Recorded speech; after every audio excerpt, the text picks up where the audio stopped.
কলকাতার এক পুরনো লাইব্রেরিতে কাজ করত অয়ন। চুপচাপ, বইপ্রেমী, নিজের মতো থাকা একটা ছেলে। প্রতিদিন বিকেল ৫টায় লাইব্রেরিতে আসত এক মেয়ে, নয়না। সাদা সালোয়ার, হাতে পুরনো ডায়েরি। কিন্তু সে কখনো কারো সাথে কথা বলতো না। অয়ন লক্ষ্য করত, নয়না সবসময় একই টেবিলে বসে একটা চিঠি লিখে, তারপর সেটা ডায়েরির ভেতর রেখে চলে যায়। একদিন কৌতূহল সামলাতে না পেরে নয়না চলে যাওয়ার পর অয়ন টেবিলে গিয়ে দেখে ডায়েরির ভেতর থেকে একটা চিঠি পড়ে গেছে। চিঠিতে লেখা, তুমি যদি কখনো এই চিঠিটা পড়ো, জেনে রেখো আমি তোমাকে প্রতিদিন দেখি, কিন্তু সাহস পাই না সামনে এসে বলার। অয়নের বুক ধক করে উঠল। এটা কি ওর জন্য? পরের দিন অয়ন ঠিক করল আজ কথা বলবো। কিন্তু সেদিন বিকেল ৫টা বাজল, নয়না এলো না। পরের দিনও না, তার পরের দিনও না।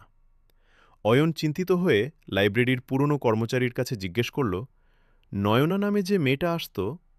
বৃদ্ধ কর্মচারী থমকে গেলেন। ধীরে বললেন, তুমি কাকে বলছ? এই লাইব্রেরিতে গত ৫ বছরে ওই নামে কেউ আসেনি। অয়ন অবাক। কিন্তু সে তো প্রতিদিন আসত। বৃদ্ধ একটা পুরনো রেজিস্টার বের করলেন। সেখানে একটা ছবি লাগানো ছিল। ছবিটা দেখে অয়নের হাত কেঁপে উঠল। ছবিটা নয়নার। নিচে লেখা, নয়না সেন মৃত্যু, ৫ বছর আগে লাইব্রেরির সিঁড়ি থেকে পড়ে। অয়নের মাথা ঘুরে গেল। হঠাৎ তার নজর পড়ল নিজের হাতে ধরা সেই চিঠির দিকে।